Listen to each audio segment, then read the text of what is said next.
Welcome to Esther worship channel. మరొక video ద్వారా మిమ్మల్ని కలుసుకుని దేవుని వాక్యం మీతో పంచుకోవడానికి దేవుడు నాకు ఇచ్చిన ఆయుష్ను బట్టి, ఆరోగ్యాన్ని బట్టి, జీవమును బట్టి, ఊపిరిని బట్టి ఆయనకు కృతజ్ఞత చెల్లిస్తున్నాను. నేనేమైనా అది కేవలం ఆయన కృపని నమ్మి స్తుతిస్తున్నాను. మీరందరూ కూడా దేవుని నామంలో విశ్వాసంతో, ఆయురారోగ్య, సర్వ సమృద్ధితో మీరందరూ దేవుని నామంలో అభివృద్ధి చెందుతూ సమృద్ధికరమైన జీవితంలో సాగిపోతున్నారని అందరి బట్టి దేవుడిని స్తుతిస్తూ కృతజ్ఞత చెల్లిస్తున్నాను. నన్ను ఎంతగానో ప్రోత్సహిస్తూ బలపరుస్తూ ఆదరిస్తున్న మీ అందరికీ నా వందనాలు. ఈరోజు మరొక వాక్యం ద్వారా దేవుని వాక్యం మీతో పంచుకోవడానికి దేవుడు నాకు ఇచ్చిన అవకాశాన్ని బట్టి దేవునికి వందనాలు తెలియజేస్తున్నాను. మరి ఈరోజు ప్రవక్తలు, పరిశుద్ధ గ్రంథంలో ఉన్న ప్రవక్తల గురించి కొన్ని విషయాలు తెలుసుకుందాము. చిన్న ప్రార్థన చేసుకుందాం. అత్యంత మహాపరిశుద్ధులను, ప్రేమమైన, కృపామైన, దయామడివైన ప్రభా, మీ అప్రంజి పాదములకు లెక్కలేని స్థుతులు, స్తోత్రాలు, వందనాలు చెల్లించుకుంటూ ఈ మధ్యాహ్న కాల సమయంలో మీ పాద సన్నిధానికి వచ్చిన ఆయన ఈ వాక్యాన్ని వివరించడానికి నాకు జ్ఞానం సరిపోదు.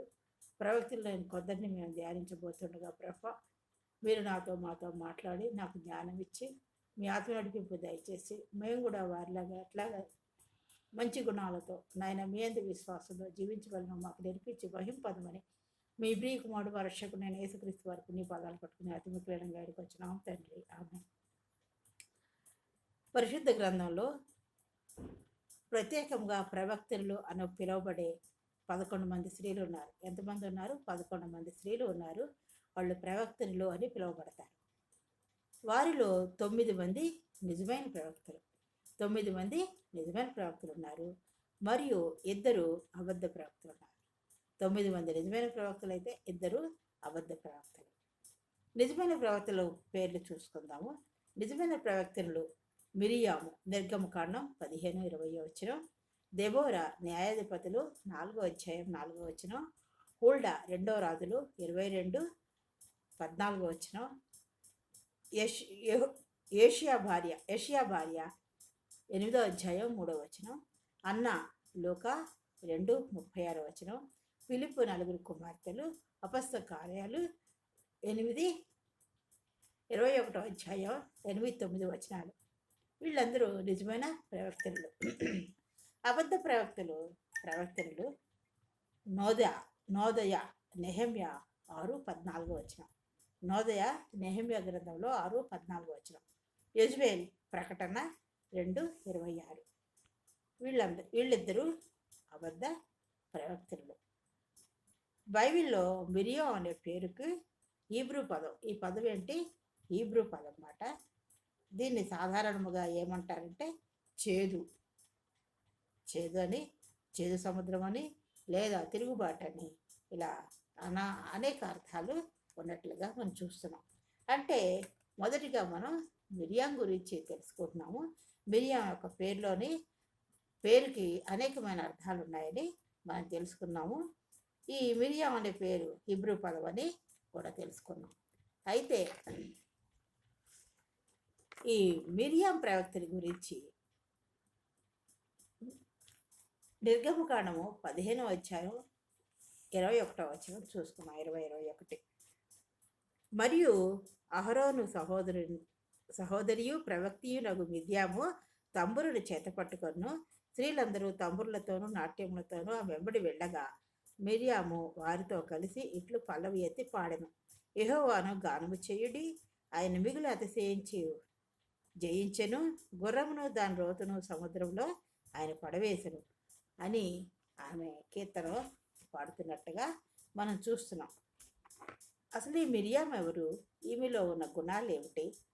ఈమె ఏమి చేస్తుంది? ఇవి మనం కొద్దిగా ధ్యానిద్దాం. పరిశుద్ధ గ్రంథంలో మిరియాం మోషే మరియు అహరోన్ల అక్క. ఈమె మోషేకి అహరోన్కి అక్క. ఆమె ఇశ్రాయేలుల ధైర్యశాలైన ప్రవక్తి. ఇశ్రాయేలీయుల్లో ఈమె చాలా ధైర్యవంతురాలైన ప్రవక్తిని. ఈమె ఏం చేసిందంటే మోషే ప్రాణాలు చిన్నతనంలో కాపాడటంలో సహాయపడింది. ఎర్ర సముద్రం దాటిన తర్వాత ఇశ్రాయేలు స్త్రీలతో కలిసి జయగీతాలు పాడుతూ నాట్యమాడింది. మోషే నాయకత్వాన్ని వ్యతిరేకించినప్పుడు ఆమెకు కుష్ఠవ్యాధి సోకినట్లుగా మనం చూస్తాం. ఈమె జీవితంలోని ముఖ్యమైన సంఘటనలు మనం చూద్దాం. ఈమె ఏం చేసిందంటే నీటిలో బుట్టలో ఉన్న చిన్నారి మోషేను ఫరో కుమార్తెకు దొరికేలాగా ఆ జమ్ము పెట్టెలో పెట్టి సముద్రంలో వదిలేసినప్పుడు ఆమె ధైర్యంగా స్పందించి ఏం చేసింది, ఫరో కుమార్తెకి దొరికేలా చేసింది. అంత మాత్రమే కాదు, ఆమె ధైర్యంగా స్పందించి మోషే తల్లిని పాలిచ్చే నర్సుగా ఏర్పాటు చేసింది. ఆ ఫరో కుమార్తె దగ్గర ఈ మోషే తల్లిని ధైర్యంగా ఆమె మోషేకి పాలిచ్చే తల్లిలా నర్సుగా ఏర్పాటు చేసినట్లుగా మనం చూస్తున్నాం. ఇక్కడ ఆమె మోషే రక్షించిన విధానం, తర్వాత ఆమె ధైర్యం ఇక్కడ చూస్తున్నాం. ప్రవక్తనిగా మరియు గాయనిగా, ఆమె గాయని, మంచి పాటలు పాడేది ప్రవక్తిని. బైబిల్లో ప్రవక్తనిగా పేరు పొందిన తొలి మహిళ ఈమె. మొట్టమొదటి మహిళ ఈమె మహిళ, తొలి మహిళ ప్రవక్తనిగా పేరు పొందింది. మరియు ఎర్ర సముద్రం విజయం తర్వాత డబ్బులతో స్త్రీలను నడిపించి కీర్తనలు ఆలపించింది. ఇప్పుడు చదువుకున్నాం కదా దేవుని వాక్యం. ఎర్ర సముద్రంలో విజయం సాధించిన తర్వాత స్త్రీలను నడిపించి కీర్తనలు పాడినట్టుగా చూస్తున్నాం. ఈమె ఒక గాయని, ఒక ప్రవక్తిని. శిక్ష, మరియమ్మకి ఏమి శిక్ష వచ్చింది చూసుకుంటే, మోషే భార్య విషయంలో అహరోనుతో కలిసి మోషేని విమర్శించినందున దేవుడు ఆమెకి కుష్టు వ్యాధిని అనుమతిచ్చాడు. మోషే భార్య విషయంలో అహరోనుతో కలిసి ఈమె మోషేని విమర్శించినట్లుగా చూస్తాం. అందుకు దేవుడు ఆమెకు కుష్ఠరోగం ఇచ్చినట్లుగా చూస్తున్నాం. అయితే మోషే ప్రార్థన చేయడంతో ఆమె 7 రోజులకు స్వస్థత పొందింది. మోషే ప్రార్థన చేయడం ద్వారా 7 రోజుల్లో స్వస్థత పొందినట్లుగా చూస్తున్నాం. ప్రియ సహోదరి సహోదరుడా, మరి మిరియాముకున్న ధైర్య లక్షణాలు మనలో ఉన్నాయా? మనం కూడా అటువంటి ధైర్య సాహస లక్షణాలు కలిగి ఉండాలి అని దేవుని వాక్యం ద్వారా హెచ్చరింపబడుతున్నాం. ఈమెలో మనం చూసినప్పుడు రక్షణ, మోషేని ఈ లోక సంబంధంగా రక్షించింది. అలా రక్షించడం వల్ల ఇశ్రాయేల్ ప్రజల్ని నడిపించడానికి, అరణ్యంలో నడిపించడానికి మోషే పెద్దవాడైనప్పుడు ఆ మోషే ఇశ్రాయేల్ ప్రజలు నడిపించేట్లుగా మనం చూస్తున్నాం. ఆమె రక్షించింది, అనేక మందికి మార్గదర్శకం అయింది.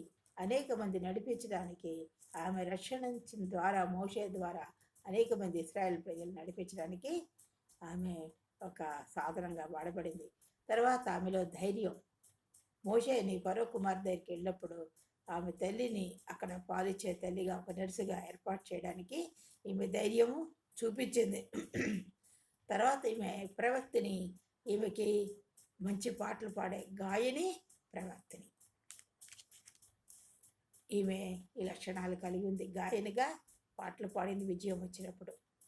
తర్వాత శిక్ష, ఇన్ని ఉన్న ఈమె ఒక శిక్ష వచ్చేది ఏంటంటే, మరి మోషేని విమర్శించినందున, మోషే భార్యతో కలిసి మోషే విషయంలో విమర్శించడం వలన ఈమెకి కుష్టు వ్యాధి వచ్చినట్లుగా దేవుడు అనుమతించినట్లుగా మనం చూస్తున్నాం.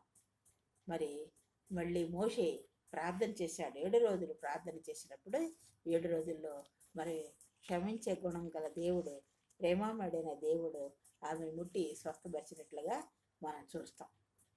క్షమాపణ కలిగిన దేవుడు మనకి ఉన్నాడు కాబట్టి, ఆయన ప్రేమ గల దేవుడు, క్షమించే గుణం గల దేవుడు, స్వస్థత ఇచ్చే దేవుడు ఆమెను ముట్టి స్వస్థపరిచినట్లుగా చూస్తున్నాం. ఈమె ఎలా మరణించిందంటే, ఇశ్రాయేలులో అరణ్య ప్రయాణంలో చివరి దశలో ఖాతీలో ఆమె మరణించింది. ఎక్కడ మరణించిందంటే, ఇశ్రాయేల్ అరణ్య ప్రయాణం చేస్తున్నప్పుడు ఆఖరి ప్రయాణంలో ఆమె మరణించినట్లుగా చూస్తున్నాం. ప్రియ సహోదరి సహోదరుడా, మరి మిరియాముకున్న గుణాలు, రక్షణ ఇచ్చింది, ధైర్యం చూపించింది, ప్రవక్తినిగా ఈమె వాడబడింది. ఒక గాయని పాటలతో, విజయం వచ్చినప్పుడు పాటలతో దేవుణ్ణి స్తుతించింది. మరి శిక్ష వచ్చినప్పుడు, ఆయన అప్పటికి విమర్శించినప్పుడు మోషేని, ఆమెకి శిక్ష వచ్చినప్పుడు మోషే ప్రార్థన ద్వారా దేవుడు స్వస్థత ఇచ్చినట్లుగా మనం చూస్తున్నాం. మరి మనకి ఆదర్శంగా నిలిచిన మిరియాములో ఉన్న మంచి గుణాన్ని మరి స్త్రీలమైన మనము కూడా పొంది ఉండాలని, స్త్రీలమే కాదు, ప్రతి ఒక్కరూ స్త్రీ పురుషుడని భేదం లేదు.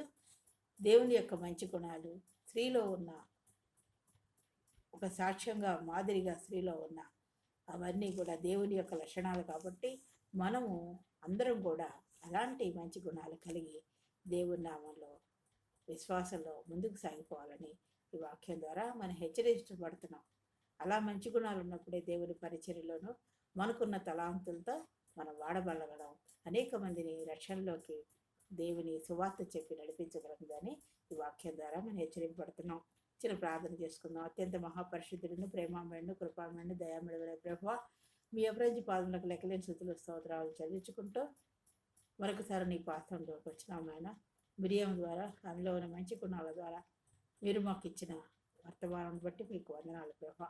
మేము కూడా అటువంటి మంచి గుణాలు కలిగి మరి ప్రతి విషయంలోనూ నమ్మకంగా ఉండాలని నాయన, మరి మేము ఎంత పట్టుకు ఎలా ఉండాలో, ఎవరి గురించి కూడా ఎలా మాట్లాడాలో మాకు నేర్పించి అందుకు మీకు వందనాలు ప్రభు. అటువంటి విశ్వాస జీవితాల్లో మేము నమ్మకంగా మంచి లక్షణాలు కలిగి, మంచి గుణాలు కలిగి, మీకు మాదిరిగా మీ గుణాలు మేము అలవర్చుకొని, మీ గుణాలు ఎవరిలో ఉన్నాయో వారిని చూసి మేము వారికి మాదిరిగా, మీకు మాదిరిగా ముందుకు సాగిపోయి అనేక మందికి నాయన నీ గురించి చెప్పే కృపను మాకు అనుగ్రహించి మహింపదమని మీ ప్రియకుమారుడు మా రక్షకుడైన యేసుక్రీస్తు వారికి నీ పదాలు పట్టుకుని అతి మిక్కులనంగా ఇక్కడికి వచ్చినాం తండ్రి. ఆమేన్. నా గురించి, నా కుటుంబం గురించి, మా అందరి గురించి మీరు ప్రార్థన చేస్తున్నందుకు వందనాలు. మీ గురించి, మీ కుటుంబాల గురించి ప్రార్థన చేస్తున్నాం. మరి ఇంకా లైక్ చేయాలని, సబ్స్క్రైబ్ చేసుకోవాలని కోరుతూ ముందుకు నడిపించాలని కోరుతూ ఈ వాక్యాన్ని నేను ముగిస్తున్నాను. దేవుడి మిమ్మల్ని అందరినీ దీవించుగాక.